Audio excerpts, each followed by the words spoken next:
มานานน่าจะได้ยินข่าวดีข้าเจ้าโทรบอกเด้อสิมาถ่ายคลิปงานแต่งอย่างเนาะยังหึงเนาะคิดแล้วบ่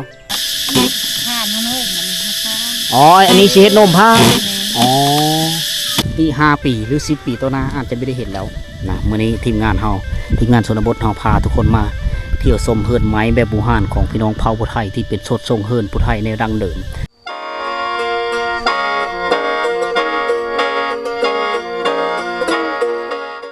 สบายดีทุกคนสบายดีตอนเที่ยงๆนะมื้อนี้อากาศร้อนแห้ง ตอนนี้คอยอยู่ที่บ้านน้ำกระป๋อเมืองไซปะทองแขวงขมนมาแต่บ้านน้ำโมแล้วทุกคนเป็นเวลาตอนเที่ยงๆเลยก็เลยมาพักผ่อนอยู่ที่บ้านน้ำกระป๋อมื้อนี้เฮามาที่เฮือนน้องอาจอยู่ที่บ้านน้ำกระป๋อนี่แหละทุกคนมือก่อนค่อยมาถ่ายวิดีโอก่อนนะพอดีแมมโมรี่ค่อยมีปัญหาก็เลยไม่ได้เห็นน้องอาจนะแมมค่อยตายก่อนนะมื้อนี้ก็เลยลืมน้องเพิ่นแล้ว ก็เลยมาแวะพักผ่อนกินน้ำกินในเดี๋ยวเราจะไปต่อนะเพราะว่าตอนนี้ตอนเที่ยงอากาศร้อนแห้งก็เลยพักผ่อนก่อนทุกคนเลยพาเบาน้อยมาแวะกินน้ำสาวผู้ไทยเย็นหรือไม่เย็นเอากินลองเบิ้งเป็นเริ่มมาบ้านผู้ไทย แต่ตอนหามเดินเหล่า เจอจอกควางแล้ว เจอขอควาง2 จอกตอนหามดีได้ เป็นเมืองเก่าบ้านนากระปอเนี่ยเป็นเมืองเก่าของเมืองวังในยุคแม่ยานางล่าวคุ้มครอง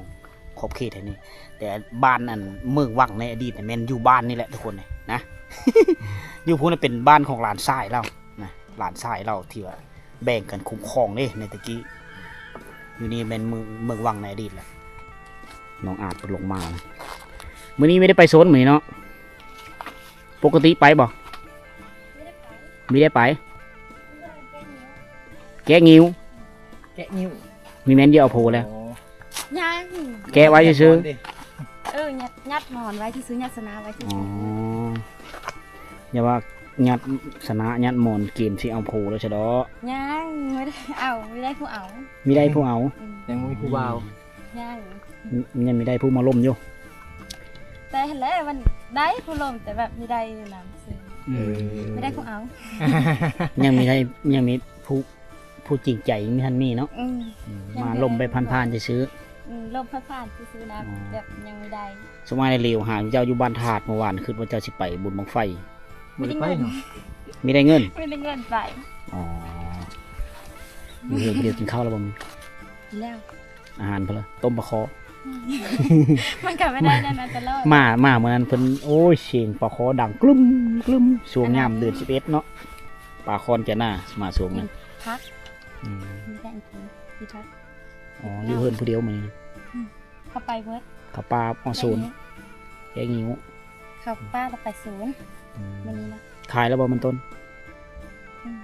ขายแล้วเนาะหมดแล้วเนาะว่าสิมาหาช่วงก่อนๆเช็ดหาโอ้อ้อศูนย์มาก็เลยอย่าเชไม่ได้มา เดี๋ยวหอดศูนย์แล้วผัดแสดสุดไม่ได้แล้วเนาะ โอ้ยไปเลยไม่ต้องท่าชุมาไม่ได้ท่า คือมาแล้วก็เจอน้องเพิ่นอยู่เพิ่นก็จะได้เห็นเพิ่นนะก็ไม่ได้นัดมาไม่ได้นัดเป็นมาเลย ไม่ได้บอกเพิ่นเนาะ มาแหวะเบิ่งอยู่เพิ่นบ่ฉะนั้นน่ะมาเอิ้นหามีเพิ่นมีชื่อเสียงก็เลยมีตอบมิดสมอยบัดเยอะขับรถไปแล้วเห็นเอามา อย่ามาเพิ่ง ซ่องเบิ่งไงเนาะ ไม่ได้ซ่องแล้วงานเอามาเบิ้ง อ๋อน อนอยู่ โอ้นอน กำลังลุก อบผิวขนาดนั้นมีเนาะมามื้อนี้งามของเก่า ไม่ อ่ะ ธรรมดา เต็มแล้ว โอ้ย เอาเขินเด้ เพิ่นเขิน โย น้องอาจเด้อมีชื่อแล้วอายุจะปีแล้วก็ 15 15 ปีโอ้15วัยป่ายละมาเฮามาสูงก่อนๆนะเป็นสูงที่ว่าเข้ากำลังม่านเข้ากำลังเขียวงามทงหน้าทีนี้เต็มไปโอ้ธรรมชาติงามมาสูงนะแต่ช่วงนี้ยังเป็นหน้าแล้งอยู่กำลังก้าวสู่ฤดูฝนแหละ ฮ้อน ฮ้อนเนาะ ยามนี้นะฮ้อน ฮ้อนหาอยู่หากินเรื่องยามแรงได้เพื่อกิน หน่อไม้ หน่อไม้โป้งแล้วเนาะ อืม โอ้ไก่บอกบ่อนไปหาหน่อไม้ ไก่เต้อขี่รถไปอยากไป หน่อไม้บง หน่อไม้กระสะหน่อไม้ไผ่หน่อไม้อย่างนั้นเลยหน่อไม้กระสะมุ่นพุทธนะหน่อไม้ไฟไม้หลามเลย อ๋อไฟไหม้หน่อไม้ลามป่าหน่อไม้ไฟลาม หน่อไม้ไฟหลามนั่นแหละ ก็จูดให้จูดเผยน้ำมันป่งพอได้กินโอ้เต็มแล้วอายุ15 ปียังไม่ทันเต็ม18เลย ลมเย็นดีเนาะเฮินเจ้าเนาะอากาศโล่งเพราะว่ามันอยู่กลางทุ่งนาเลยอันน้องอ่านนี่เป็นอันลูกกำพร้าเนาะกำพร้าเนาะ อืม พอยังบ่ เนี่ย พ่อแม่มียังแม่น่ะสี่บ่ แม่กระเสพ่อกระเส อ๋อตอนพ่อแม่เสียอายุเจ้าจักปี 12 12 ปี 3 ปี2 ปี อ้ายน้องเจ้ายังจะคน นั่งเอาไม่เอาผัวพี่หนู เอามาเลย เอามันเล่า มันเล่าไปทั้งเลยว่ะ มันเล่าวันถา อ๋อเอาผูอยู่พุ้นอืม แต่อ้ายแหละหาก็มาที่นี่ อยู่กับเจ้ากับอ้ายมาอยู่น้ำปลาเนาะ อืม อาศัยอยู่น้ำปลาปลามาเป็นลูกปลาเลยแล้วพ่อแม่ไม่อยู่แล้วพ่อแม่เสียแล้วก็เลยปลาอยู่น้ำปลา คือน้ำปลา อยู่เฮือนนี่นะเมื่อเลยมีเห็นน้องเพิ่นอยู่เฮือนก็คือไปเฮ็ดเวะตามมาวิถีชีวิตประจำวันในแต่ละมื้อแหละ ลุงไห้ลุงสว แต่ น เพิ่นก็แกะงิ้วคือว่าแหละผู้สาวเผ่าไทยนี่เห็นมามือก่อนๆน่ะค่อยมาสูงกัน4-5 เดือนผ่านมาตำหูได้ ตำหู อ๋อตำซินบ่ตำแพร่บ่ ตำแท้ ตำแพร่เนาะตำแพร่ตะโลตักไงอยู่พุ่นแหละอยู่ตารางเฮือนพุ่นวันนี้เพิ่นอยู่เฮือนแกะงิ้วเพิ่นว่าถ้าว่าสร้างก็โผล่มื้อเลยแล้วถือว่าเขาเก็บความพร้อมแล้ว อืม สนะบ่หมอนบ่แพร่บ่เขาเจ้าตำเองได้ เกี่ย แพร่ วหมดแล้ว จะไม่ได้ซื้ออยู่ตลาด ซื้อแต่ไฟล์มาแล้วก็ตำเองเขาจะเฮ็ดไฟล์เฮ็ดอันหูโอ้ยเขียนไฟล์เรียบร้อยหมดนะประเภทนี้ผู้ไทยเขาเจ้าจะ พ่อแม่นี่เขาเจ้าจะถ่ายทอดมาให้ลูกผู้เป็นลูกสาวต้องได้เป็นหมดถือว่าความเป็นดั้งเดิมนะผู้ไทยเป็นดั้งเดิมยังสืบทอดกันมาฮอดตกฮอดมายุคปัจจุบันนะแต่ฮอดบ้านเฮาเดี๋ยวนี้นี่มีได้แล้ว คือจะแต่งงานก็คือไปซื้อเอาหมอนอยู่ตลาด ตลาด ไปจะได้สนะกับไปเอาอยู่ตลาดมาสุมมาปูสุมมาญานะแพร่ตะโลเฮือนนะแถวบ้านเฮาหมดแล้วลูกหลานนะรุ่นผู้สาวคือสาวอ้านนี่ตำฮุมีเป็นแล้ว เป็นแล้ว อันนี้ก็ยังฝืนไป อันนี้เรายังดีได้แถวบ้านเขายังได้เขายังตั้มเป็นหมดอันนี้คือความสามารถของสาวเผ่าไทยเฮ็ดอยู่เฮ็ดกินเรียบร้อยแล้วเจ้าเลยเฮ็ดอยู่เฮ็ดกินแต่ละมื้อเนาะเยอะเนาะ อืม เป็นเสาหลักเป็นซัมแม่โคแหละป้าก็คือกันกับแม่ เออ เป็นน้ำเดียวกับผีถ้าผีมาอะไรน้ำเดียว มีผีแล้ว คือแต่ง ผีแม่ลูกป้าหั่นแหละ แม่ลูกของป้าผีนี่แม่ยัง เอื้อยอ้ายบ่นั่นบ่ ภาษาลาวจะเอิ้นว่าบางคนก็เอิ้นพี่นางประมาณนี้เอ้ยไผ เอ้ยไผ่ผีเนาะ เดี๋ยวนี้ผีได้ ทางเฮาผัดพี่นี่คือเอื้อยอ้ายบ่พี่ชายพี่สาวหั่นนะสไตล์นั้น เอ้ยไผเอ้ยสะพ้ายเฮาเอ้ยสะพ้ายภาษาลาว ผี น้ำนี่ซื้อเอาบ่ตักน้ำสร้าง อืม อ๋อไกลบ่ น้ำสร้าง อ๋อน้ำสร้างทอ อืม โอ้โป้มเลยมีใดข้างในบ่ อืม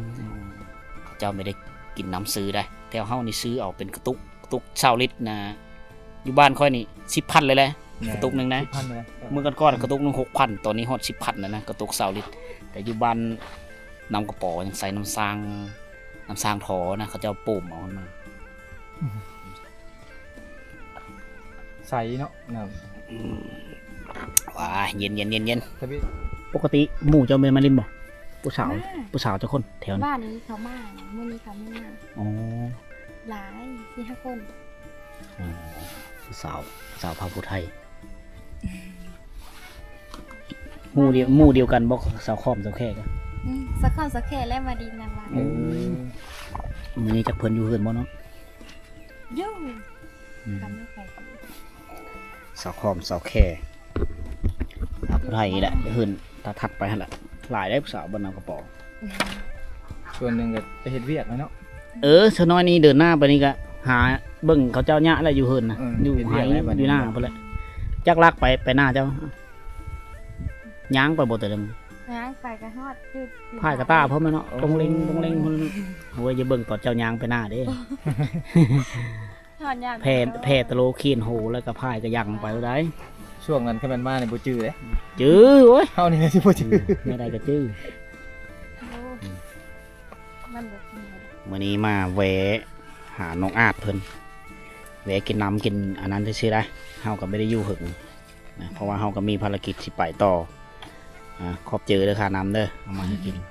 มื้อหน้าจะมาแวะดินน้ำไหมมามื้อหน้าน่าจะได้ยินข่าวดีกัสิเอาโทรบอกเด้อสิมาถ่ายคลิปงานแต่งยังเนาะยังหึงเนาะคึดแล้วบ่ ก็แห้ง ยังมีคึดแล้วบ่คึดจะได้แล้วบ่ ยัง ยังเนาะยังอยืนลินก่อน ดิน ว่าเอาโพไปย่าได้ อืม อ่า จังไรคือเห็นความดินเลย พัดบุญมาพัดจะไปโพพัดมีเฮาเจอดีโพพัดมีมักไปมีมักไปพิดกัน อันนี้แหละ ฉะนั้นวงดนตรีเทพพ่นไส้บ่มาเลยตอนโสดได้ไปลินแบบอิสระอยู่ตอนนี้น้องเพิ่นไปทันขึ้นแต่อายุ15 ปีพุ่นละ18 19พุ่นละจังเอา วันน่ะประมาณพุ่นละ หายเลยมันเก็บเคิงครบไปแล้วชนะพาแพ้เรียบร้อย เก็บไว้ซื้อ เกมไว้ซื้อเพราะว่าห้อนมือมาปุ๊บเลยเขาเจ้าต้องไม่ได้เกมเลยนะอันนี้คือเกมความพร้อมไว้ปกติของเขามันต้องแบบนี้ผู้ไทยแถวนี้นี่คือการเบิดแต่ละคนเขาต้องมีเคิงไว้เคิงสุมมาปู่สุมมาญาญาติพี่น้องทั้งเจ้าบ่าว เอื่อยอายเนาะ สมมติว่าชิแต่งงานปุ๊บมาคือเกมเอาแต่เคิงอยู่คลองกินเกมงานต่างๆสำหรับเคิงฮีทของประเภทนี้ถือว่าเรียบร้อย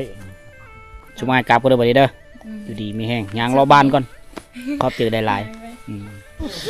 เสาหาเนี่ยเอาไม้แดงไว้เป็นล่ำเลยเนาะคักเลยไม้จะหูหายไปหน้าเขา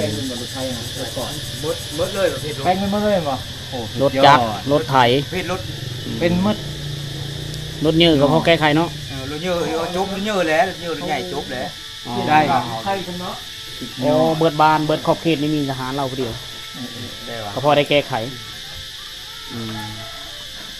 เอาถ้าผู้เพลิไปกายมากกายรถเพก็กอกแกลกนำทางคงเขตบ้านราคาบ้านนั่นป้ากล้วยหนองบอนหรือบ้านน้ำโมแถวนี้มาเพลอาหารคนตังอยู่บ้านนากระปอแคบทางนี่แหละเห็นเนาะเส้นทางไปบ้านน้ำโมนี่ จอดย่างแล้วนี่ จอดเอามีเครื่องจอดคันพื้นฐานนะแก้ไข ได้แก้ไข เส้นทางวันนี้ตรงไปจะฮอบบ้านน้ำโมแล้วก็ออกไปซื้อเมืองวิลาบุรีนะอาหารซอมแปลงรถอีกจะตั้งอยู่นี่ยูนิโฮมก็มาขามไม่ได้ทุกคนเลยออกไปทางนี้ก็ออกไปซื้อบ้านป้ากล้วยหนองบอนลัดซื้อเฮาซื้อตัวเมืองใส่บทห้องแขวงขโมนนะเส้นทางวันนี้ซื้อต่อไปได้หลายๆบ้านผู้เลยตีรถโหก็แวะมาจอดเพื่อนได้ด้วยทุกคนเด้อรถจักรรถไปเลยก็ตามนะบริการเต็มที่อยู่นี่แหละนี่เชิญหมู่ห้าเนาะมื้อนี้คนอยู่บ้านนะเสียงจันห้องแซวตั้งแต่คนยังน้อยๆจนช่ำนี้หากก็ได้เห็นเนี่ยเขาเจ้าอิวไฟมื้อนี้เสียงลาห้องกันอาดอยู่นี่นะเอ็ดตลอดบ่แม่เอ้ย ๆไม่ได้ตลอดนะ อันนี้เขาเอิ้นว่าอิวเนาะ เน้นนะ อุปกรณ์นี่คือหลายเอาไม้ขยุ่งได้เอ็ดแต่เก่าไม้ขยุ่งไม้แดงไม้ประดงอันนี้นะเป็นบทจินตนาการของคนผู้ไทยกระลิดเป็นคืนไซนี่เอาน้ำมันไปเลยเสื้อนี่นะ มันน้ำมันไก่ น้ำมันไก่มันจะมีน้ำมันไก่น้ำมันง่าน้ำมันเพลบุในตะกี้นะหลายน้ำมันได้ก็เอาเสื้อนะไม่ได้เข้าในปัจจุบันแล้วน้ำมันลีนเสื้อแต่เพื่อนก็ยังมีสายมันมีมอนมาเห็นอยู่บ้านนางกระป๋อพ่อแม่พี่น้องนะความเป็นผู้ไทยดังเดิมหลังจากอิวแล้วนี่ไปเอ็ดในเรื่องแบบนั้นดีดบ่ดีดให้มันออกไอ้เนาะให้มันเป็นพงเนาะ ดิแล้วก็ข้ามโน้มมันนะคะ อ๋ออันนี้สิเฮ็ดนมผ้า เน้น อ๋อในตะกี้แหละเอาไปเข็นไปอันนั้นอีได้เฮ็ดเป็นสายเงาๆนะ จะเก็บมาได้อันนี้ก็ได้ อ๋อไปดีดแต่ต้องไปดีดก้อนเนาะ ที่กองที่เหลือ ดีดแล้วก็เฮ็ดลีล้อฮะก็เอิ้นไปเลยว่านั่นล้อ รอไฟ ล้อไฟ แล้วจะไปเอาเสื้อรอดได้เอาเฮาหล่าเลยปั่นเสื้อรอดได้ ไม่ได้ปั่นทะเลาะเลยปั่นเห็นแล้วแหละ เข็นรถเนาะเข็นไฟเอาเฮาหล่าได้อันนี้คืออิวหนังอิวไฟ เป็นคนปลูกก็ได้เนาะ ปูแล้วปูเชื่อไฮเชื่อหก ขาหายว่าน เด้เพิ่นจะเอาแบบนี้แล้วไปว่านนะ เน้น เป็นในนี่เนาะ นี่ เนาะ อิวแล้วเนี่ยมันจะในมันจะออกมานี่ ถ้าไปบ้านนะ ไปว่านเอาเลยไปว่านเจอถามไฮมันก็ออกมาเป็นเบมันจะคล้ายๆคือเบอันนั้นคือเบมังงิวมาอันนั้นน่ะเบไฟแต่มันมีสูงเบไฟมาไฟเอาได้มาเขตเมืองใส่บททองเขาเนี่ยได้เห็น แต่ดีนะกับเป็นผู้หมู่ เออ จับจันห้องเซลบรรยากาศ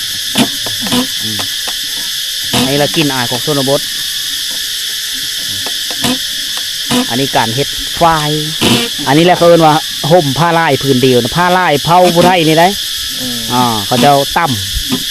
กระตูผ้านะตั้มเมาตั้มแล้วมายิบต่อกันเพื่อให้มันเยืงแต่ว่าโนมมันเขาจะเอาอันนี้แหละไปบีบเนี่ยมันนั่นเชื่อโนมเอ็ดโนมมันแต่ว่าเอ็ดหมอนเอ็ดสนะตัวนั้นเป็นงิ้ว เออ ตัวนี้ไฟเลยเฮ็ดโนมผ้าแต่ว่า เป็นนมผา เฮาเบิ่งคือมีอุ่นเวลาห่มอุ่นไหน ข้าวดีมันกับพวกโป่งนี่ มันพงใหญ่ขึ้นเนาะ อันนี้กิจกรรมหลักๆของเวไม่ยิ่งผู้ไทย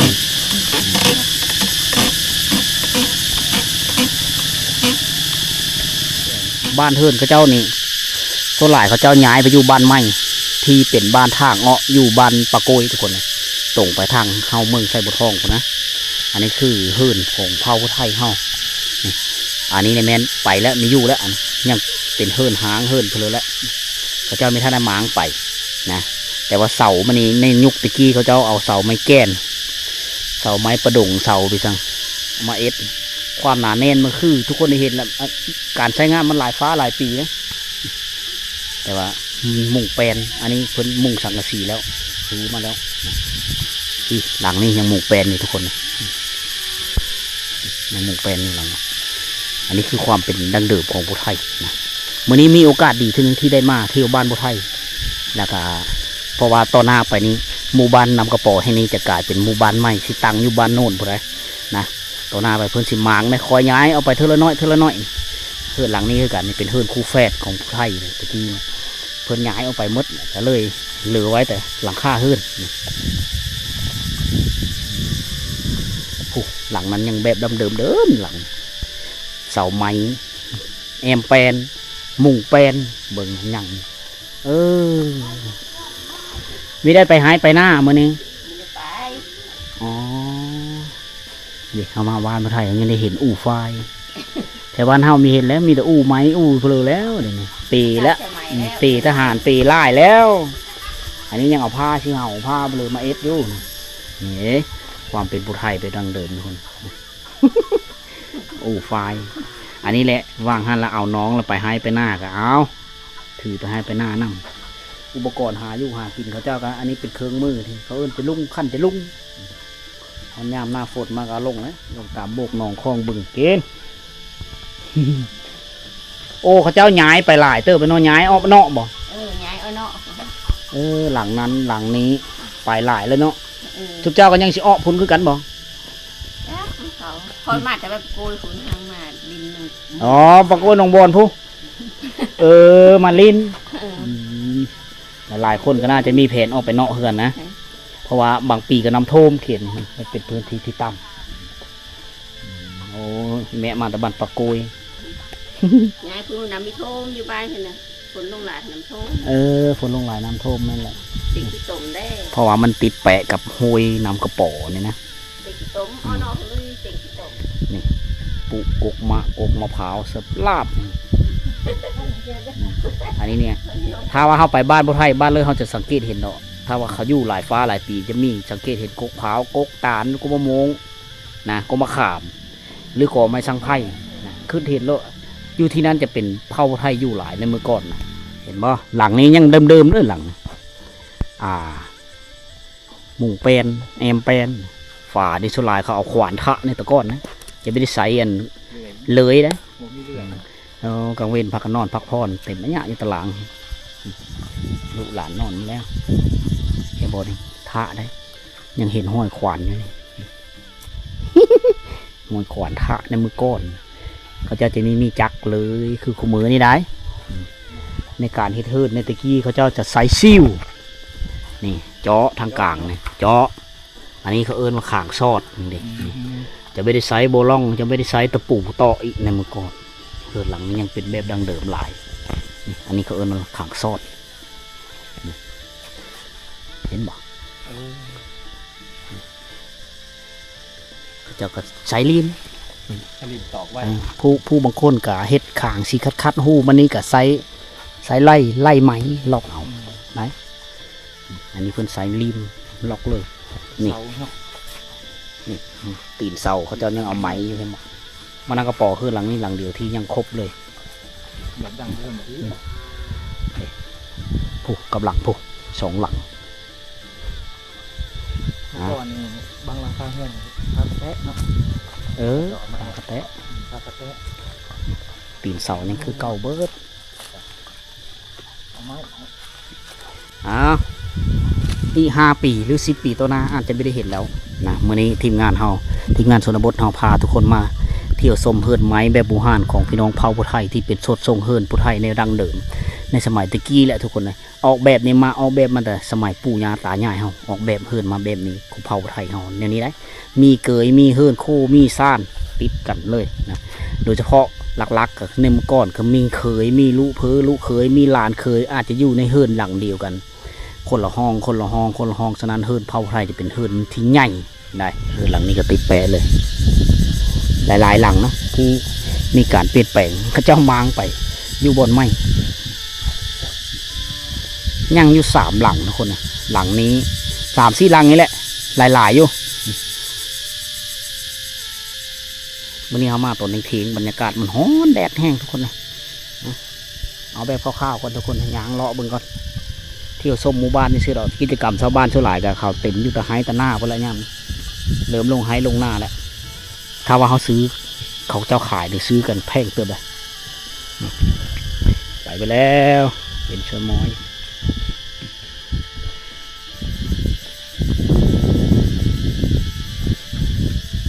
อันนี้คือเฮิร์นผู้ไทยแบบดังเดิมโอ้เถียวนี่ก็หมังไปหลายหลังเติมเลยทุกคนเลยนะนะ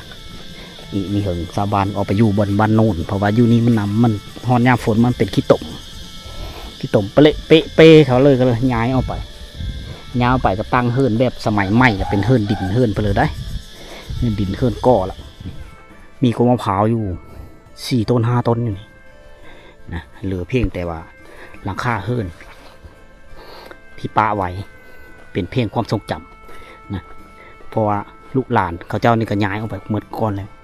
มีหัวหลายฟ้าหลายปีสังเกตกมมะขามก็จนเท่ากมมะพร้าวนี่ก็จุดสูงไปแล้วนี่เขายังได้เห็นหมอนเห็นเลยคือค่อยมาเห็นแล้วคือค่อยคือชิดายเฮิร์นส่งไหมแบบนี้นะคือชิดายแห้งนะเพราะว่ารุ่นปู่รุ่นยารุ่นตารุ่นนายเฮาตะกี้เนี่ยอยู่เฮิร์นแบบนี้แหละมันเป็นความสุขของพี่น้องเผ่าไทยเฮาที่ว่าเฮาเยอะมาแล้วเฮาได้เห็นเฮิร์นสุดทรงแบบนี้เฮาก็คิดเห็นเห็นอดีตไม่ได้ในสมัยตะกี้คนยังน้อยล่ะอยู่น้ำพุน้ำเมฆน้ำปูน้ำยากะอยู่แบบนี้แหละพอแม่ไปเวหมดเฮายังได้เห็นอันนี้สภาพหลังคาเนี่ยก็ยังพอใส่ได้อยู่นะแต่ฝาไปเลยเพิ่นมางไปเมื่อแล้วมางเอาเถียงให้เถียงนาหรือมางไปเฮ็ดเฮิร์นโคอยู่บนไม้ก็มีเป็นเฮิร์นหางถ้าเขามาย่ามขึ้นโอ้โหน่าจะเสียวขนลุกเพราะเขามาย่ามเว้นเขายังรู้สึกว่าเย็นๆนะว้าเว่ไปแนวเรื่องแนวหนึ่งเฮิร์นกับโซลากับเฮ็ดขางซอดคือกันนะนับแต่ขางเขาจะเอาซิวมาเจาะเสามัดเฮิร์นในตะกี้นะอันนี้เป็นเฮิร์นเก่าทุกคนที่ว่าเขาเจ้ามีอยู่แล้วอยู่ในบริเวณนี้ก็เต็มไปด้วยต้นไม้กินมะต่างๆเป็นกกมะขามกกมะไฟกกมะซีดามันแสดงถึงว่าความดุมั่นของพี่น้องเผ่าไทยเขาเจ้าจะมักเสาหน้าหลายๆทงนะมีหน้าหลายทงเพราะนั้นผู้เรือจะมาเป็นเคยผู้ไทยต้องดุมั่นต้องเฮ็ดหน้าสิเก่งตื่นเด็กลุกเสาได้ทุกคนผู้เรือมาเป็นเคยสู้นะถ้าว่าเขาซื้อไปเฮ็ดคือเก่านี่ก็น่าจะได้นะเพราะว่าเอาไม้เก่าเฮ็ดคือเก่ามางไปเฮ็ดเทินเนี่ยแบบดังเดิมแบบนี้แต่ว่าเป็นนี่คือสิหายากแล้วล่ะไม้ปัจจุบันนี่ เราก็ต้องได้เป็นไม้ที่ว่าจะได้ไม้แก้นไม้แดงไม้ดูไม้แดงไม้มุกเป็นหายากแหละแต่ว่าต้องเป็นไม้เปื่อยนะจากหัวให้ไปหน้าก็น่าจะโอเคอยู่เอาพามาเบิ่งบ้านเก่าอุปกรณ์นั่นเขาเจ้าเครื่องมือเขาไม่ยิงนี่เครื่องเสืบหูไฟเขาจังยังอยู่เห็นบ่อันนี้เนี่ยจะเอิ่งนะบ้านเราเอิญจะเอิ่งในเมื่อก่อนน่ะเขาเจ้าต่ำเจลซื้อนี่แหละต่ำเขาเบื่อซื้อคกก็มีเม้นคกเขาเอิญว่าจะเอิ่งนี่ดิมันจะต่ำเท่าคกมันจะยืดกว่านี้มันจะยืดมันจะเลิกอันนี้จะเอิ่งหลังจากมันมีได้ใช้งานบางทีมันรู้มันอันนี้นะครับมาเชื่ออันห้อยทิพเข้าได้เพราะว่าห้อยทิพเข้านี่เขาเจ้าจะเอาน้ำมาเทาะชนี่แล้วมีเฮือมุดหึ่นทิพเข้าได้นี่เขาจะมัดคอสลุมนี้เนาะอันนี้เขาเห็นแต่หูมันอันนี้ไอเดียของพี่น้องพระพุทธไทยเขาที่ว่าเวลาไปให้ไปหน้าไปยู่ทิ้งให้ทิ้งหน้าเขาจะเอ็ดไว้ดอกคอเกาะห้อยทิพเข้าเกินเขาจะเอาน้ำชนี่นะมัดเชือกตามขางเฮือนขางเพียงยังอนุรักษ์ไว้อยู่ยังเห็นอยู่ เอ้ทุกคนเลยอันนี้คือบ้านน้ำกระป๋อเมืองไซบัวทองแขวงขโมนนะเป็นบ้านพระพุทธไทย100%อยู่นี่ทุกคนเลยก็เป็นครั้งที่2ที่ค่อยๆได้โหนขึ้นกลับมาอีกทีนึงนะ มาของเขตนี้มาในเมื่อก่อนมากับพ่อบ้านดองกับตั้งแต่เฮิงๆแล้วนะตั้งแต่ช่วงยามฝนเดือน9เดือน10ล่าวของพวกแหละนะมาเมื่อนี้ก็ตกเป็นเดือน5ล่าวแล้วนะเอาสำหรับวิดีโอนี้ก็หวังว่าจะมอบความรู้เล็กๆน้อยๆให้ทุกคนนะครับชมนะครับฟังน้ำกันอันนี้คือบ้านกกบ้านเขาบ้านเมืองเก่าเมืองวังอดีตเมืองวังในตะกี้อยู่นี่ทุกคนนะอยู่บ้านน้องกระป๋อนี่แหละนะความรู้แบบคร่าวๆทุกคนแต่ในปัจจุบันนี่ก็ไปอยู่เมืองวิละนี่เป็นบ่อนไม้นะเป็นที่ตั้งเมืองไม้ของเมืองวังแหละไปตั้งพุนจุพุน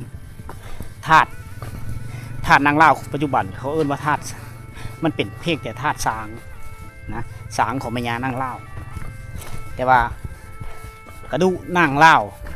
แม่ยานางเล่าในยุคตะกี้มีฮูวายูชิเลอร์นะพระเจ้า